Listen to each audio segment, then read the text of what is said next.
Grabe to. Ilang araw na to. May isang linggo ng ganito.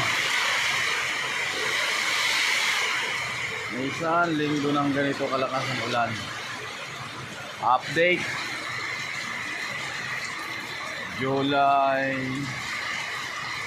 July 23, Miyerkules 2025. Yan, grabe, sobrang lakas ng ulan.